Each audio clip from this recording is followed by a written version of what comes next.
On this episode of the Soul Twin Stars podcast, we ultimately have to be the judge, the jury, all of it, to decide what stays in and what goes out, what's our responsibility and what isn't. Should I react? Should I not react? And the answer is, if you react, it better not be a screaming match. Okay, just have your breakdown later. My family of origin may have fucked me up, but it's my responsibility to heal.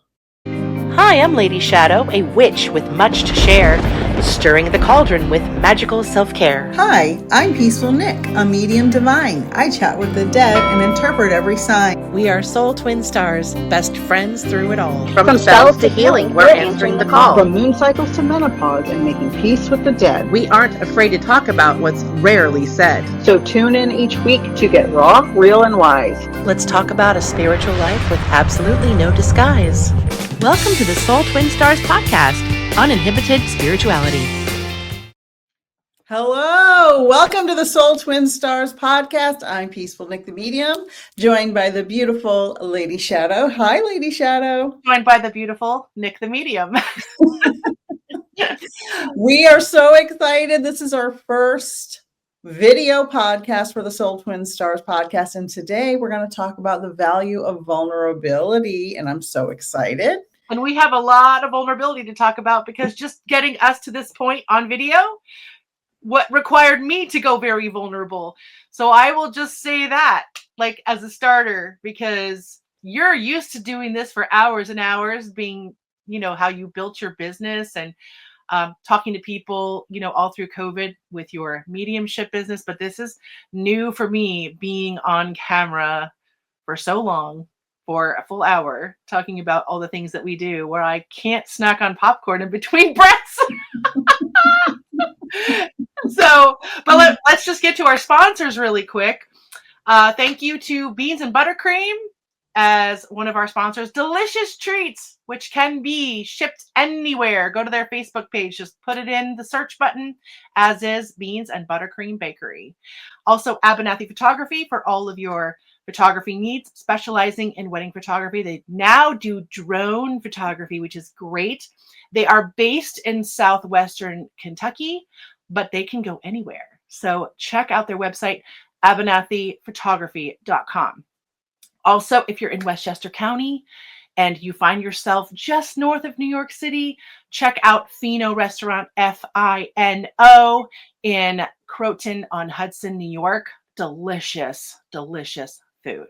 And that is for our sponsors for this week. Wonderful. And what did you write in on today? Are you sure you want to know? I'm sure I want to know. I wrote in an inflatable rainbow pool inside my hot tub. It was like a whirlpool. It was amazing. Okay, what did you write in on, my friend? I rode in on a sandhill crane because the sandhill cranes are in my yard every single day, squawking around, jumping up and down, knocking on my back door, trying to get food from me. They come right up to you. They'll eat out of your hand. I don't feed them out of my hand because I'm a chicken. You're not supposed to feed them, but that's what I wrote in on today. I always call them velociraptors because they're about the size and shape of a velociraptor. And as you all know, probably you don't mess with that. You don't mess with that. Birds are dinosaurs. I'm just saying. And that's the only thing at your back door. I got worse things at my back door. Oh no, I have alligators. I have snakes. I have all kinds of snakes. Yeah.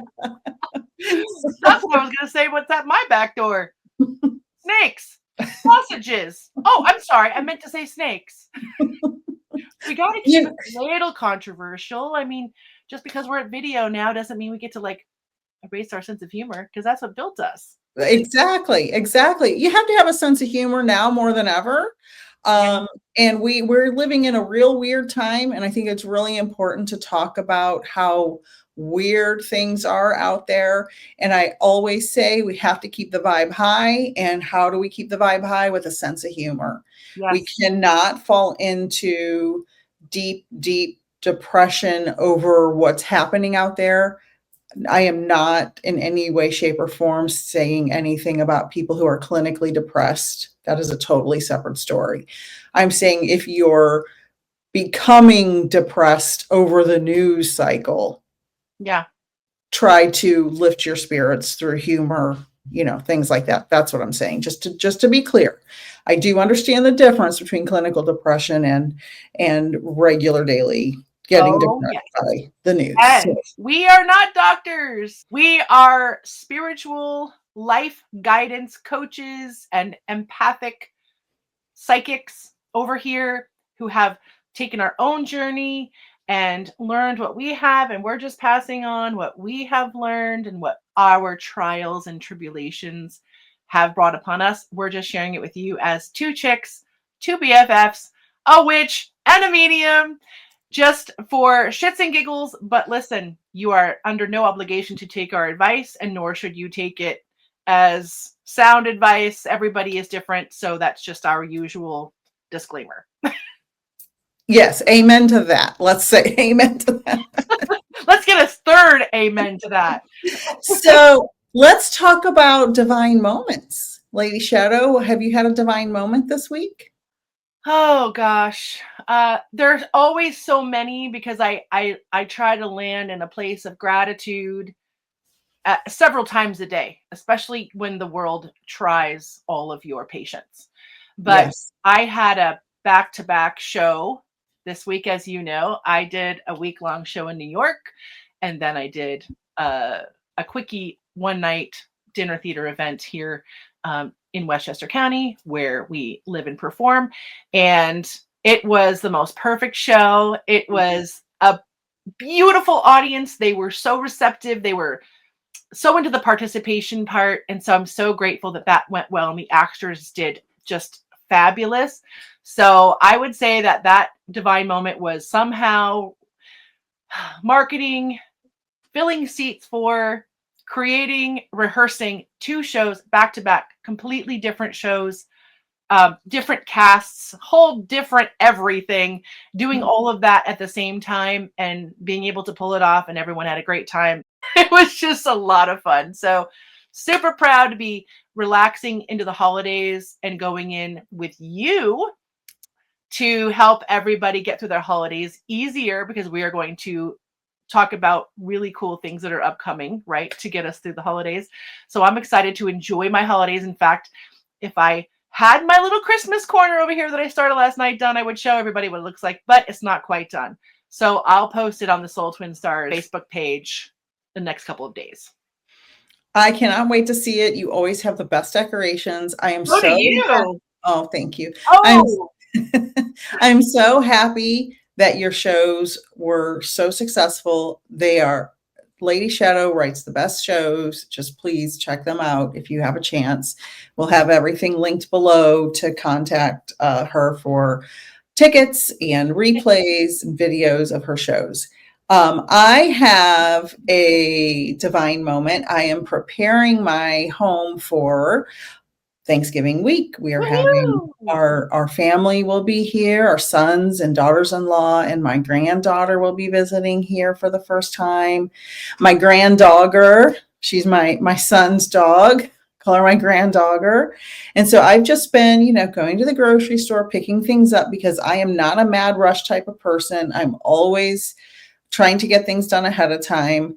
And so I got most of the supplies I need ready for Thanksgiving already in the cabinet and ready to go. And that way I don't have to stress it later. It's the beauty of being a Girl Scout. Be prepared was our motto. And so I'm always prepared. I'm always prepared. And went to Costco and got tons of toiletries because we're going to have a bunch of people here. So you need to have, paper products, if you will. So we're all stocked up and very excited, and starting my decorations, things like that. So very wonderful, heartwarming moments preparing to have the family here. And for those of you who aren't going to be spending time with your family tonight, Friday, November 21st, Lady Shadowe, Cosmic Chris, myself, and maybe others, we'll see who shows up. We're going to be live streaming on YouTube for Boundary Day. Yes. We're celebrating. It's kind of like a Friendsgiving for people who are anxious about spending time with their families for the holidays. So we will be hosting that today, Friday, November 21st. If you're listening or watching this later, you can watch the replay of the live stream, and we're going to be answering your questions about how do I navigate this situation? Do I go? Are they going to make me feel like crap? Yes, they're gonna. If you're asking that question, they're gonna. So that's what we're going to talk about tonight. So please join us at Peaceful Nik, and we'll also be on your YouTube page, Lady Shadowe. What's the handle for that? At Love Based Wicca, or you can find me through Souls and Spirits. But there's another Souls and Spirits, either an old account or an imposter account floating around. So just make sure that underneath it says at Love Based Wicca. You'll recognize the logo. It's round. It's got pastel colors in it. There's a little fairy, I think, throwing a little wand around. You'll know it's me. But yes, come check that out. And 2 questions for you, Nik. One is, are you the type of person to do the Christmas decorations before Thanksgiving like I am, or do you wait until like after Thanksgiving? I go back and forth, and I have, as you can see, put up my Christmas painting in the background. Yep. And my Christmas your flowers. QR code is actually over it, to be fair. Oh, it's switched on my side. Mine is the opposite. People are looking at, but in this video, your certificates show and your QR code is over the Christmas. So okay, well, there is a Christmas tree there. I don't know which way it's going to show up. I don't know why it reverses it, but here we are. Technology. I like to do a little bit at a time to get the feeling, because I'm the type of person that, although I enjoy the decorations, I get really sick of them really fast. Yeah. So I try not to put them all out right away, because I have to clean around them, and we have a cat now. So, I try to just do it a little bit at a time. And then after Thanksgiving is when the tree goes up and the main portion of the decorations. Like I'll put the Christmas throws on the couch and things like that. I have some twinkly lights up already, but they're out of the way. So, Yeah, what I do is I put them up usually right after my birthday, because I love the anticipation of the holidays. Mm-hmm. So November 4th, usually everything goes up, but the day after Christmas, it's down. The 26th, it's over. I don't even leave it up for New Year's. And I take mine down sometimes the night of Christmas. Exactly, because I don't want the giant cleanup the next day. And also, I always travel for the holidays. So this year I'll be traveling to Kentucky, and I will be, doing the whole thing down there. So when I leave here, I don't want to come home to more Christmas, because it won't, Right. So it's really interesting how that works. But I love the anticipation of it, but I don't like to sit in the aftermath when it's all over with. Right. When it's over for me, it's over. When it's over, it's over. Yeah, exactly. But I do love, like you, a little bit for Thanksgiving. I pulled everything out last night because we had to rearrange our storage shed to put our props back in. So I'm like, well, while we're doing that, let me just pull the cool Christmas stuff. Mm-hmm. And so what we realized, we were short some lights because some had burnt out from last year. So tonight I'm going to go get the rest of my lights, and it will be the full Christmas throw up in here as of later tonight. So I will post that picture on the Soul Twin Stars page for y'all to look at. I'm so excited. I should put up my pictures. I put some lights on the ceiling of my living room and on the back wall. So I should put those pictures up. Let's do a twinsies. Like Soul Twin Stars, twin side by side. I'd love that. Okay, so we're going to talk about vulnerability. And right as we were coming on screen, right before we came on the video, we were talking, and you shared something with me that really surprised me, and I didn't know, because you have been an actress. Wow. You have performed. You're very artistic, and you're the creative director of the Soul Twin Stars podcast, and a million other hats you wear in the creative realm. And what did you say to me that shocked me? Well, it's been Nik's idea to go take this podcast, this is the premiere video episode, by the way. we are at episode, this is 27, right? So we're going to technically start our second season right now because we're going to video. So this will be season 2, episode either 1 or episode 27, however we decide to number it. So I am hesitant because I have to deal with these now reader glasses to see anything up close. And if I didn't have these on, I would not be able to literally see you or me or anything on the screen, comments, anything. And so I've been hesitant to go to video because I always feel like podcasts are something you listen to anyway. Like if I'm cleaning or in the shower, I'm literally not watching the people talk. I'm listening to the people talk on, on whatever subject. And I just rarely look at the camera for anything unless someone says, oh, hey, we're showing you something. Everyone tune in and look over here now, right? And so I've always kind of coming from the radio background that I have, I figure I love the idea of a mysterious voice coming through the airwaves, and I love that I can like focus on other things while I'm listening. I don't have to like have all my attention on watching people talk. I think it's just kind of weird. But Nick's like, no, we have to go to video. And I'm like,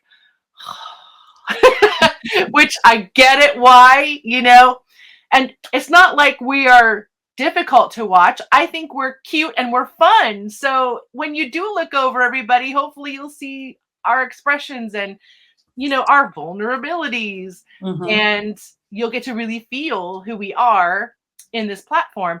But for me, it's a soft spot because of not only do I have to stare at a screen with glasses, which makes me dizzy after a little bit, but it's also that the vulnerability of acting is one thing. You give me any role. I don't care if I'm half clothed or playing a menace, but when it's me and our fans, which is several hundred people tune into this every week, and it's all the vulnerability. You guys can see our expressions when we talk about something.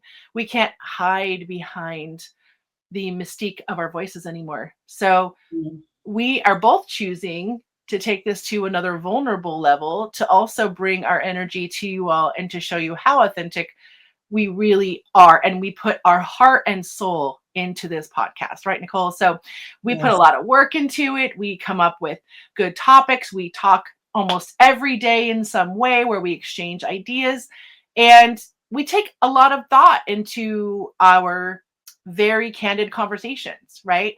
So I feel like up here, like literally I'm naked, like everything is off of me. And as people are watching and talking, and it is kind of a vulnerability because we are bearing our souls to you all, and what's inside of me is way more sensitive to me than walking around naked because everybody has a body, like who cares?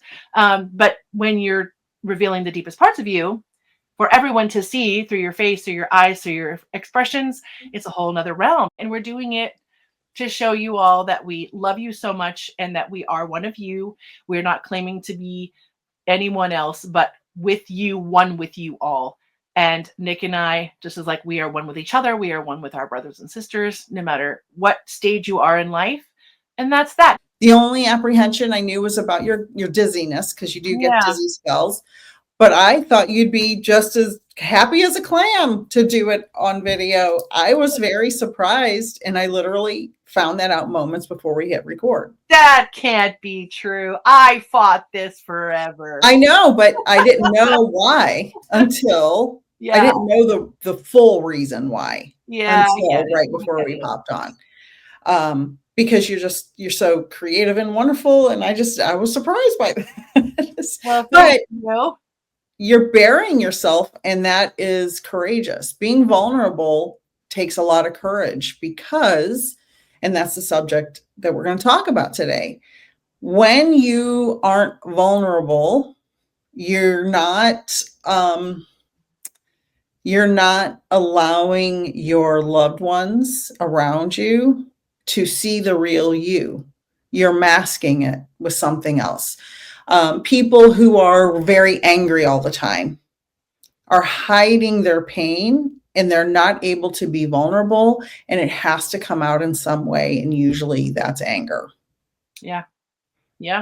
And so That's one example. So if you know someone who's emotionally dysregulated, they probably need to explore vulnerability. Agreed. And that goes with self-awareness too.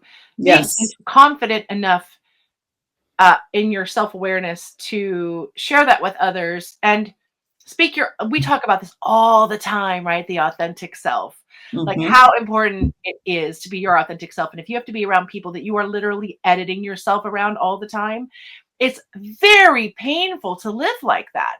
Because Yes. then it starts to spill over into other things. And then you start questioning even who you are because of somebody else's limitations and beliefs about who you are. So Yes. it's so important to be your authentic self and to speak your truth. And I just went through this with a friendship. There was another situation I have dealt with when you were talking earlier about boundaries. Uh, Mhm. and we all have them. We all have people that we have to or want to, but can't necessarily stand up to yet to say enough's enough or this is how it's going to go. You're not going to tell me what to do. There was a situation a couple of Christmases ago. I will name no names. I won't even say which family it was. I will just say that, like you, the whole goal was to get through the holiday without any drama, right? Right. And I kept saying to the group, hey, we know we're inviting a controversial person.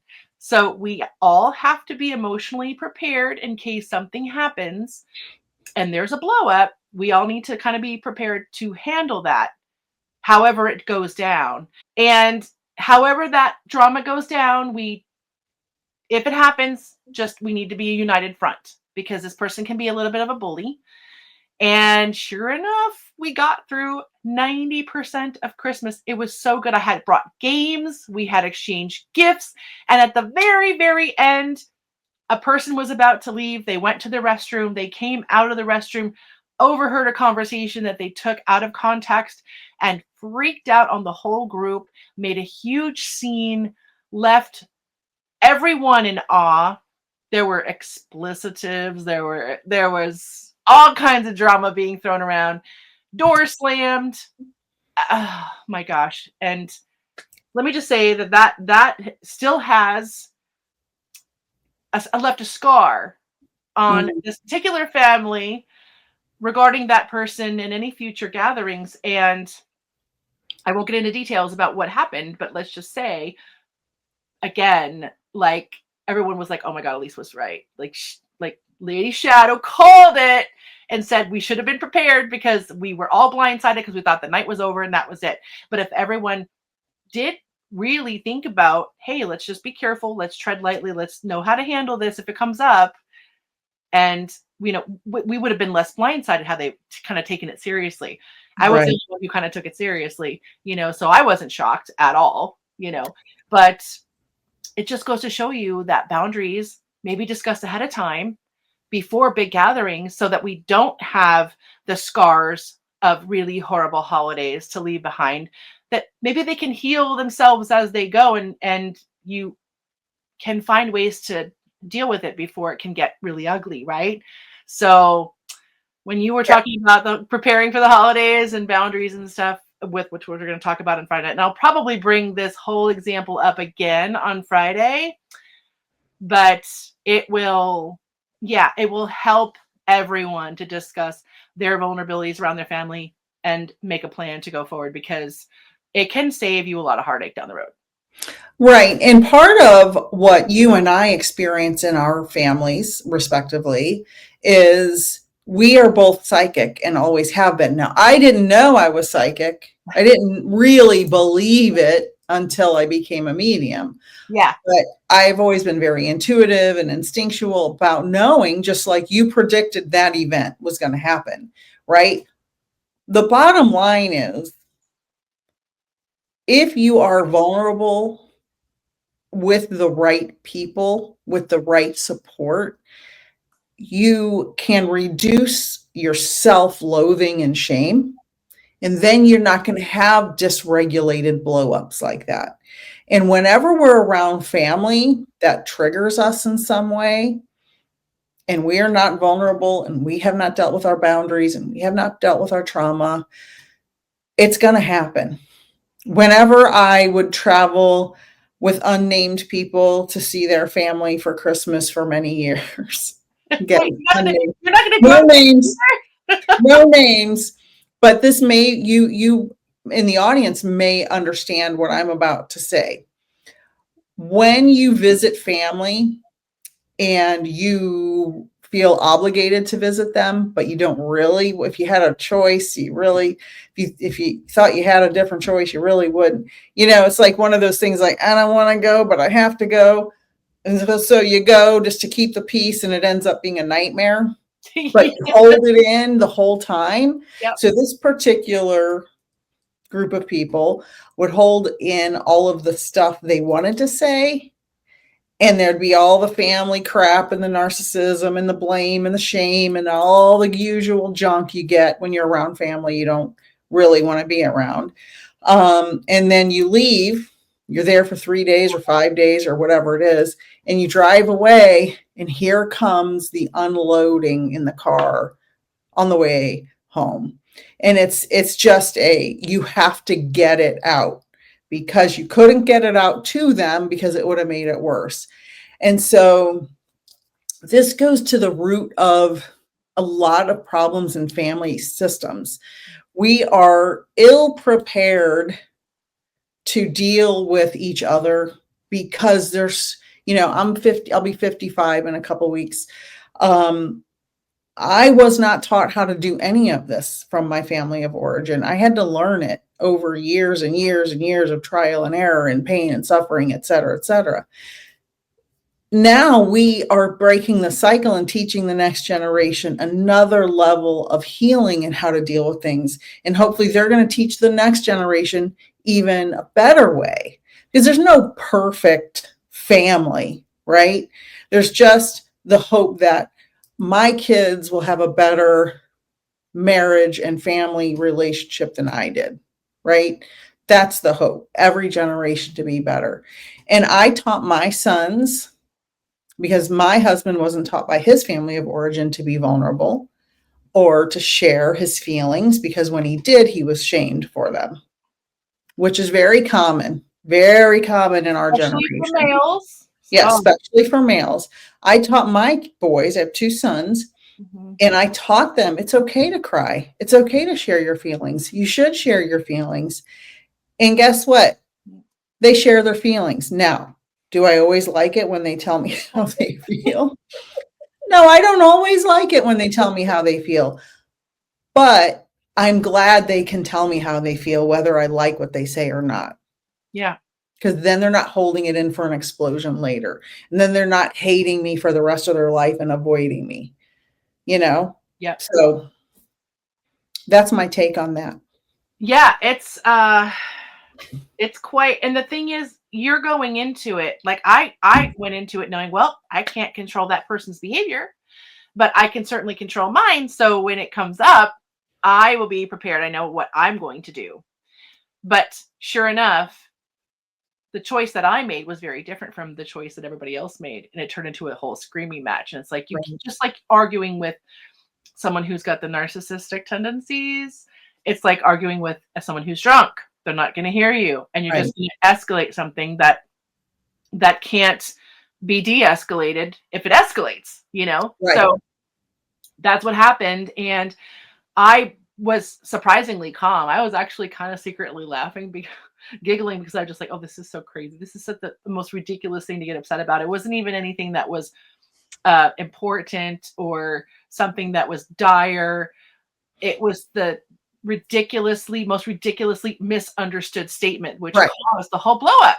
But and I was just like inside giggling, but I'm like, oh no, let's not turn this into something big, because that's that person's misconception, and let that person sit with that and don't even feed into it. But again, if you're not prepared and you're just set off and everyone's drinking, and I don't drink, so I wasn't drinking, I had a clear mind. But the minute you bring some alcohol in, forget it. Reactions can get out of hand really quick. And that's what happened. Very dysregulated. And sometimes people who are in so much pain and holding things in take any word, sound, a bird flies by, it doesn't matter. A butterfly flaps its wing, it doesn't matter. They take any opportunity to have the explosion. Yeah. Because they've suppressed their feelings for so long.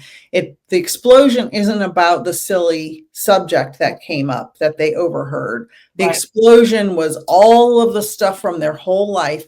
And this is what we talk about when my book club is ending this weekend for the Eckhart Tolle A New Earth. And that's one of the things. It's like that explosion is waiting to happen at any moment. And lack of vulnerability is the root cause of a lot of our problems in the world. Vulnerability is brave. Vulnerability is being real.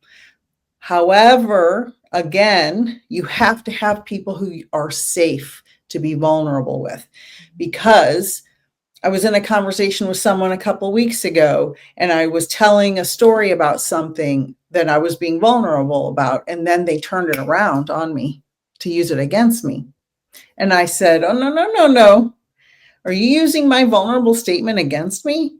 Because if that's the case, I will not be vulnerable with you as a friend anymore.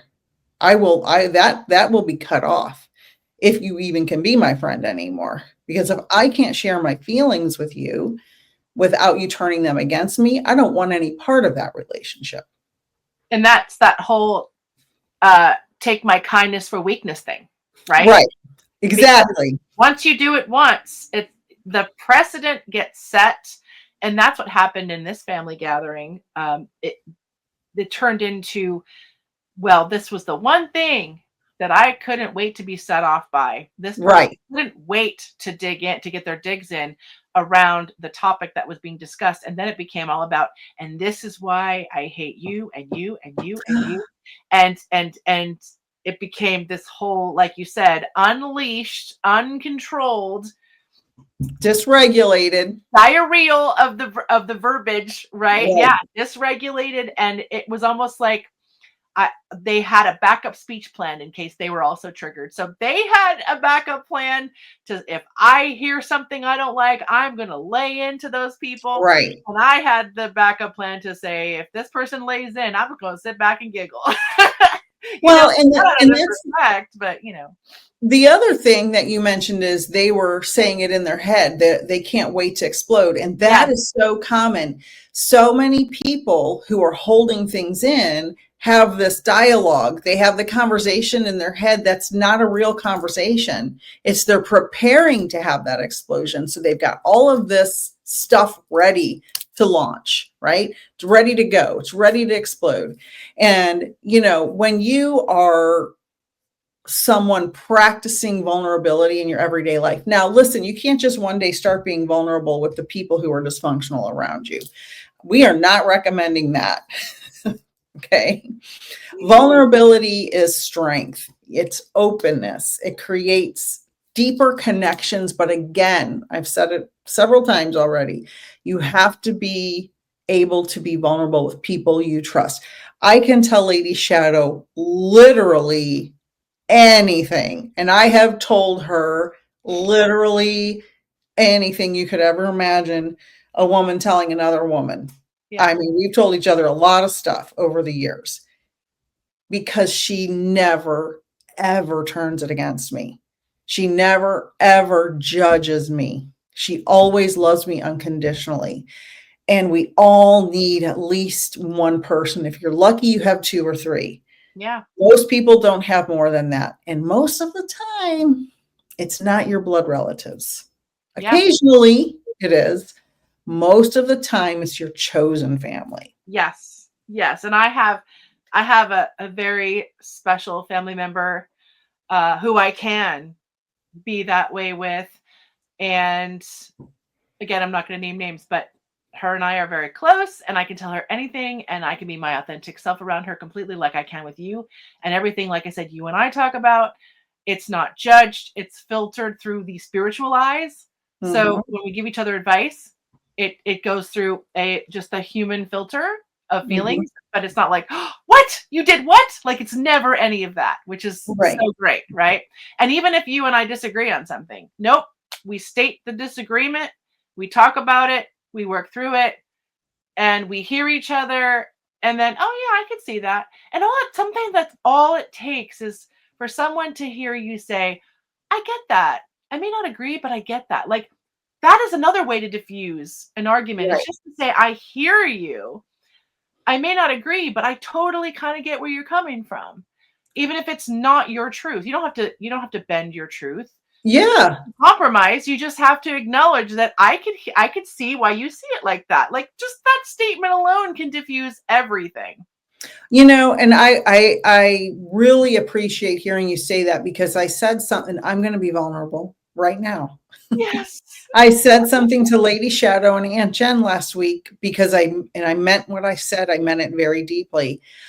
I have always been a ferociously, fiercely independent person by necessity. Okay. So in my mind, my ideas are the only way to do things, right? I think I have to do it this way, because that's the way that has worked for me. Now, we're all in our 50s now. Before we weren't, right? Before we were young and dumb and whatever, right? Now we're wiser. I like to say we're getting wiser. And I realized through our conversation last week that you both have so many good ways to approach things that I never considered. Really? Yes. And it's like the analogy was the toilet paper roll holder, right? I like the toilet paper going outward. My husband likes it going inward. And when we were first married, we had an argument about it. And you can still wipe your butt either way, right? Doesn't matter, right? No matter which way. And Flavor so salt. Yeah. when you guys were when you ladies were telling me different things and approaches about things, I'm like, whoa, there's a different way to approach that will work. And it doesn't have to be the way I thought it had to be. And so it was a big light bulb moment for me, first of all, to realize that. And secondly, to just speak it, because I wouldn't normally have done that before. I would have just thought about it and maybe later said it. Yeah. Maybe. Yeah. But it made me feel very happy and joyful that I have these two incredible, strong women that I have such a close, long friendship with, that I can trust completely and that love me unconditionally. Don't have to agree with everything I do and say, completely understand, but I know I can do and say whatever, and you still won't judge me. Nope. Absolutely. Because whether or not we want to admit it, I mean, we've all been in the situation somewhere that our friends are in now, whether it's in a bad marriage, whether it's in an abusive friendship, whether it's in, a Dysfunctional crossroad. family. Yeah. There could be like a million. We've all been there on that other side. Just because we've gone through it and now we may be smarter for it doesn't mean that our friend can't find the value in what we've already gone through. And again, since we already went through it, why judge them? Let's say, okay, here's where we're at. Let's help you walk through that, and with as much empathy as possible, because again, and vulnerability and empathy go very much hand in hand. Yeah. So when you've got both of those at the forefront of your mind, especially when you're working through conflicts or anticipating conflicts, to try to just go into it as empathetically as possible. And also, and this is, we forget to tell people this, but it's also for ourselves, because it's not just always having empathy for other people. It's saying, hey, I'm going to go into the situation and I'm not going to get bullied. Right. And I'm not going to be stuck in the corner and silenced because these people normally do all the talking, or these people normally do all the, the harsh questionings and the judgments when you see them again at gatherings. So we have to remember to treat ourselves, with as much empathy as we would, our grandma or someone who is also really vulnerable and vulnerable to negative attacks. Like one of the family members where, this Christmas incident that I was talking about was very vulnerable, and it happened to be directed toward her. So we all were extra protective because it was misdirected at the most vulnerable person in the room. And that was very unfair. So it was a mixture of protection, boundaries, reactions, overreactions. And again, should this person have been allowed, knowing their history with troublemaking and meddling, been invited to a function? And that's another thing we could talk about on Friday with boundaries and vulnerabilities. It's like, when do we have to say, no, this person or I can't be at this gathering? And why? This is why I cannot be around this person. And it's okay to say that too. You don't have to compromise yourself and just put yourself in a room and suck it up and use all the tools in your shed to stay sane. You can just not go. That's also a complete option. Right. And you Exactly. should be loved and valued for that decision as well. And you mentioned something a moment ago about the incident with the person picking on the most vulnerable person in the group. And that really struck me in a way, because this is what happens in families where there are scapegoats. And for those of you who don't understand what happens in scapegoat type situations, scapegoats don't always have to be the same person in a family.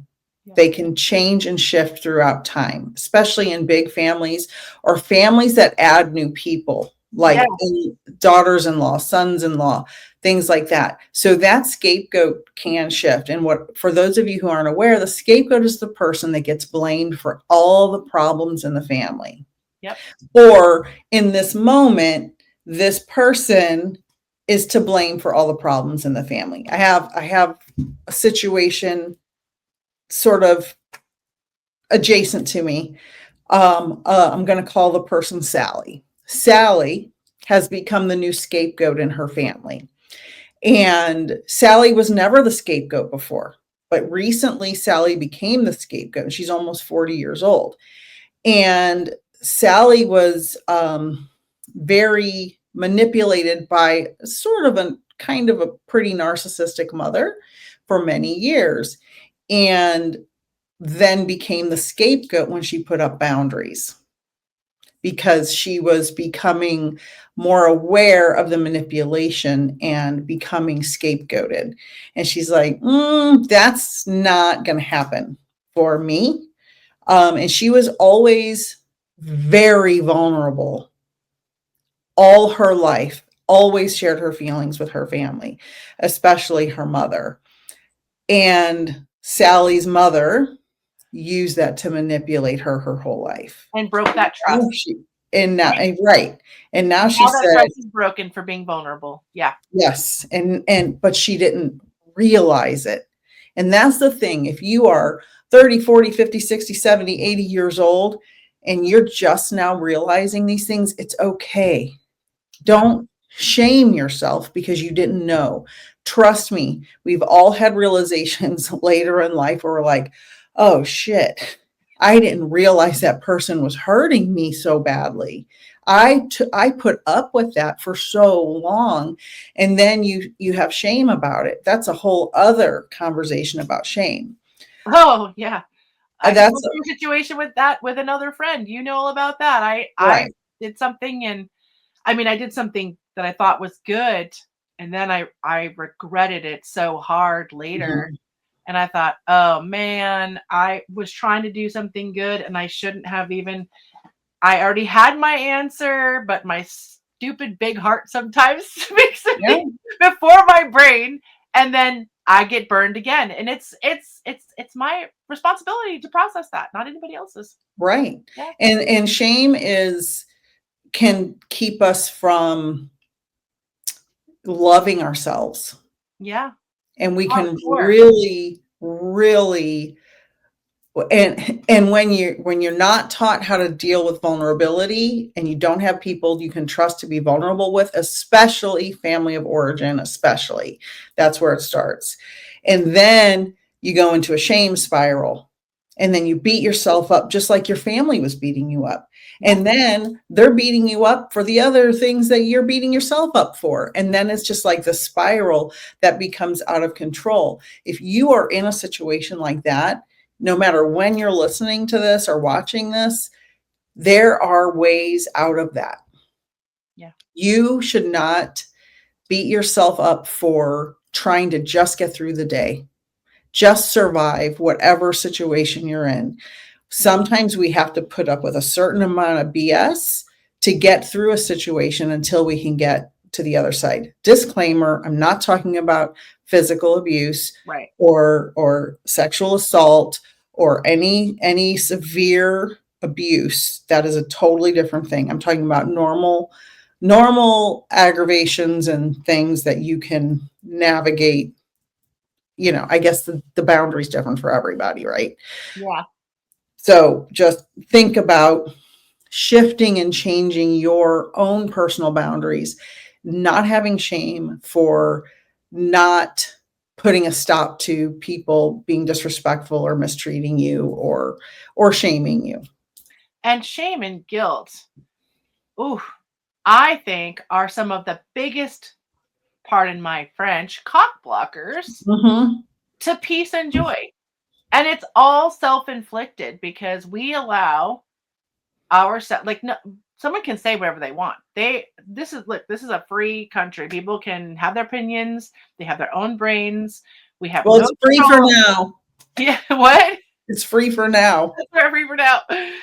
But we ultimately still have to be the filter of everything that goes between here.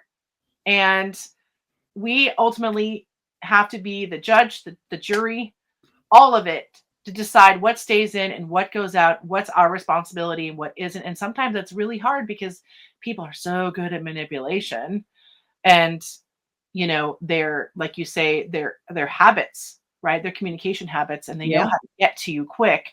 Yeah. And so you start questioning yourself. Wait a minute, is this something that I really did? Or is this something that somebody put on me? The scapegoat, right? The pattern. Right. And so I think the part of the biggest struggle for everybody is discerning which part we have to own and which part belongs to someone else. Because when someone has you convinced that it's all you and you're not fully convinced, so you're bringing on that shame and guilt, how do you let that go if you can't healthily communicate with that person to say, hey, that's your stuff? Because they're not going to say that's my stuff. They're going to say, no, it's your stuff. Right. So it's a constant battle in dealing with relationships and people.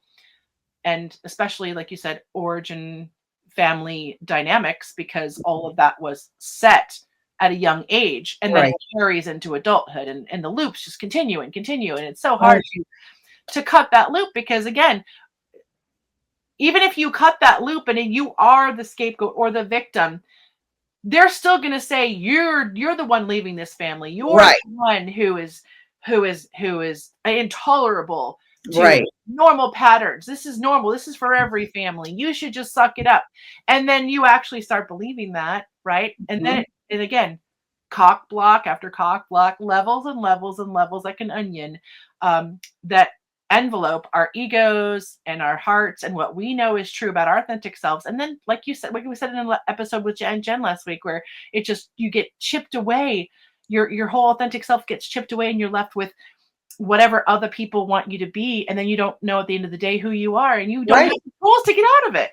Right. And and you were saying something about how the families will tell you just have to deal with it. Sally, my family member, Sally, her mother told her, I miss the old Sally. I wish the old Sally would be back. And she said, well, the old Sally's dead. The old Sally's gone. The old Sally's not coming back. So get pissed or get off the pot, lady. Like, you're not going to manipulate me to go back to where I was before. Yeah. And when we have our vulnerable moments, I just want to reiterate and make sure that you are sharing those moments with people you can trust that won't use them against you later. If you have, let's say, a bad marriage, don't go up to your spouse and suddenly one day get vulnerable. You're already miserable and having arguments and they are dysregulated, because if you're vulnerable with a dysfunctional spouse, they're going to turn it against you immediately and get dysregulated and turn it on you and do the DARVO, the defense, reverse, victim, whatever it means. I can't remember what it means. What's DARVO? So don't be vulnerable with the most dysfunctional person in your life.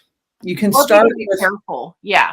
I think you have to start with the authenticity again and move your way into what that person can comprehend as the issues. Because as you know, like you say, if you try to communicate a new idea within an old toxic pattern or a loop, right, you're going to just get the same results, and you're going or to get, worse, or yeah, worse. or worse, you're going to get firewalled, right? Or do it in front of a professional, where a mediator or someone who can help interpret what is actually going on. Because I'm a huge believer in being as vulnerable as you can and honest and authentic in a situation. And also it's appropriate where it's appropriate. Like I run a Right. business and I have a lot of actors under me at any given time. If I'm feeling stressed about a scene or something that, a business matter, I am not going to just start crying in front of a professional group and then remove myself as the leader, right? Because, oh, well, look, our boss is losing it. So how are we supposed to keep our shit together if our leader's losing it?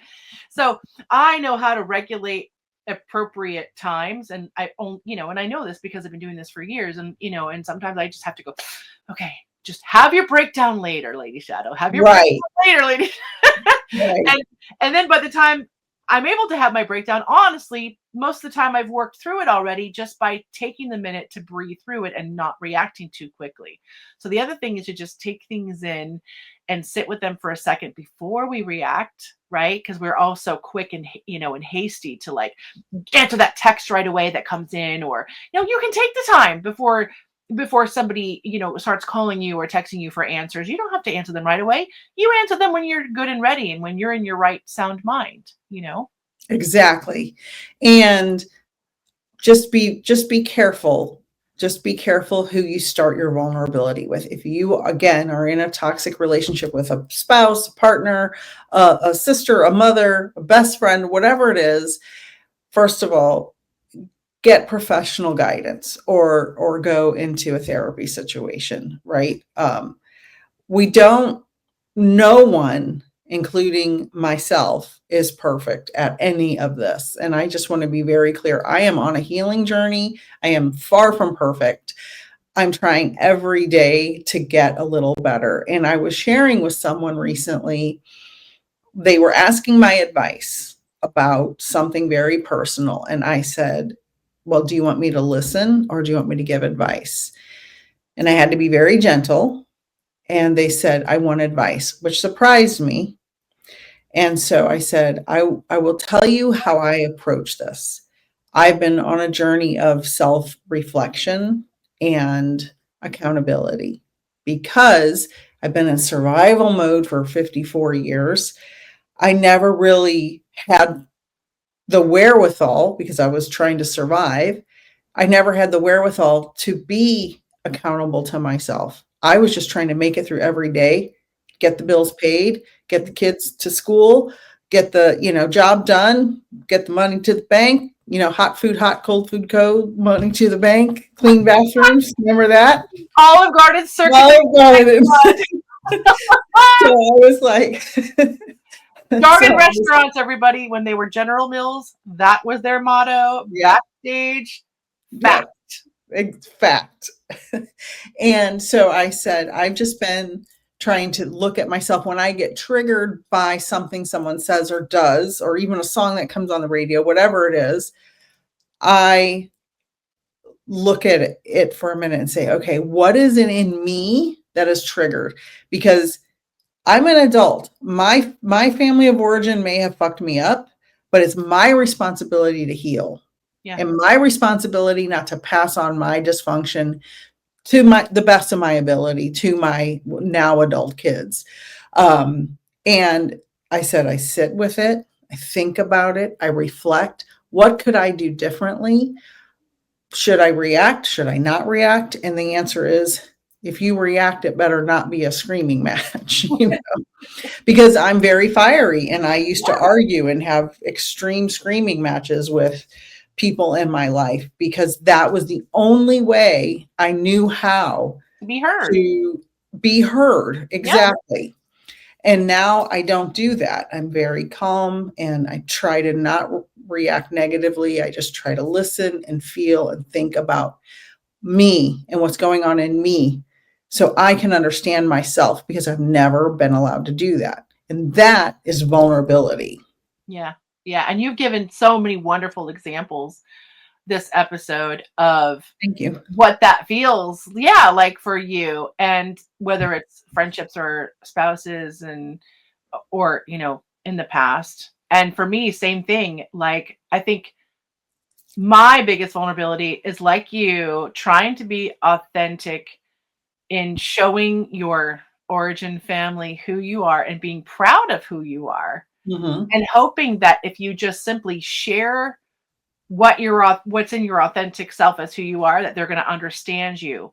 But that doesn't mean that at all. Just No. because you're being vulnerable, somebody does not mean they will understand it. Hence your warning just now about sharing it with certain people, because if you have an expectation that just because you're vulnerable with somebody, that's going to open the door to you being understood better or more compatible or more respected, it doesn't happen that way. Vulnerability is really for you, just like forgiveness, right? You're giving your all to something, and how it's received, again, cannot be in your control. It Yeah. belongs then to somebody else, but you own your moment, and that's what matters. And if your vulnerability is not heard with respect, you can't be vulnerable with that person. Not if you have expectations for something in return. If Right. you don't have expectations and you're just going to be like, you know what, I'm going to put this out there. I don't care how it's received. Kind of like with my art. It's very personal to me, and either you're going to connect with it or you don't. And if you don't, you can leave at intermission. You don't have to. You can even tell me at the desk at the intermission when I'm serving you a drink. Did you like the show? That's fine. You can tell me. I got thick skin. But for those of you who have expectations on that answer, and I don't, because it's art, it's subjective anyway, right? Right. There's where you get in trouble, because you can't have expectations of somebody because they're their own person with their own reactions. And so if you're going to put it out there, just know you're putting it out there for you. if you're not sharing it with the people that you trust. Right. Like I get a lot of questions in my mediumship readings, my spiritual guidance readings, on my live streams, about people wanting to reach out to someone they have a romantic crush on. And I've known people who have, do you know that there's a huge uptick in young people having relationships with AI, fake Yes. AI? Boy, Oh, like, I didn't realize, I saw a statistic the other day that blew my mind. yeah. If you are using AI to foster a relationship with a real person, Yes. and AI tells you to reach out to them, but it probably, in reality, if you could think about it realistically, it's not a good idea. Maybe don't use AI for any romantic entanglements at all for any reason. Definitely don't fall in love with your AI or use it as your romantic partner, and don't use it to be vulnerable with a romantic partner, because the AI it's an algorithm. It wants you to stay on there. It wants you to keep using it. That's right. And it's not human, and it's not a soul. No, it's literally just a tool to help you in life, whether it's reflection or whether it's spelling, punctuation, creating. Fine, it's great as a tool. It's great Right. for laughs. I've had Yeah. my AI create like jokes for me, or hey, I'm going through a moment, make me laugh. It's great for that. But to have an intimate relationship that would replace, a human, everybody, that's coming soon enough. Like, please stay and develop relationships with your fellow humans and keep that connection going, because that's what's going to keep thwarting our world forward as humans. We don't want to hand it all to the machine. We are the ones that live here. And there's nothing more vulnerable than continuing to have relationship with imperfect humans, because we're all imperfect, every single one of us. That's the whole point. Right. And if you just are talking to a computer all the time, it's going to tell you what you want to hear. and you're not growing. Yeah. And part of being human is to grow. And being difficult. you have to be vulnerable to grow. Yeah. It's true. And it sucks sometimes to have to say that. And it sucks to go into something and say, I'm going to put my heart on the line because like, I got burned real good. Right. Well, put my heart on the line. But you know what? I don't regret it because that's what my heart told me to do. And now I have more clear answers than ever. And that's what matters. Right. So, well, you modeled vulnerability in the situation you're talking about. You modeled vulnerability. And in some place in that person's mind, they know that. yes. They know the truth of what is happening. And it might be a year, 5 years, 10 years, 20 years down the road. That is not going to go out of their brain. They're going to know that it is possible to move forward with vulnerability. And unlike AI, which right, forget your thread and then try to distract you into something else, as where, like you said, a human recall with emotions attached to it is going to remember it a hell of a lot easier than an AI just memorizing your words. Yeah. Right. And that will give, when we're vulnerable with other people, whether they receive it or not in the moment, it models that behavior for them to learn from. Will they? Sometimes they won't. And Lady Shadowe, this conversation has been incredible. I am so thrilled that we are now on video. Well, let's go ahead and clarify. We are, if you're listening to us on Spotify, iHeart, Amazon, or iTunes, we are still audio here. But if you want to watch the video version, you can come over to either of our YouTube channels at Love Based Wicca, Souls and Spirits, or Peaceful Nik, themedium.com. You can watch us over there and watch all of our crazy, cute, giggly smiles and our expressions and all that good stuff, and get a vibe for us physically if you wish. If not, we welcome to continue our audio fans as well. Thank you so much, everyone, for listening. And we will see you next week and tonight live on YouTube, and next week for our next podcast. And I'm just so happy, Lady Shadowe, to be here with you. Woohoo! I'm happy to be with you here. Mwah! You're the bestest. The bestest BFF ever. Yay! Bye, everybody. Bye, guys. Love you. Love you. Thank you so much for joining us this episode for the Soul Twin Stars podcast. Find us on our podcast Facebook page for Magical Mondays live at 8:30 p.m. Eastern, where we will help you magically slay your weekdays, and for awesome giveaways. For more information about what other spiritual things Nik and I do and offer, visit peacefulnikthemedium.com. That's Nik with just a K. Or to connect with me, Lady Shadowe, soulsandspirits.com is the place to go. If you want to be a guest on one of our shows, we would absolutely love that. Contact us at soultwinstars@gmail.com. See you next Friday on Spotify, Amazon Music, iHeartRadio, Apple Music, Facebook, and on YouTube. Sending you all so many blessings. Thank you so much for joining us, and until next time, know that you are all cherished.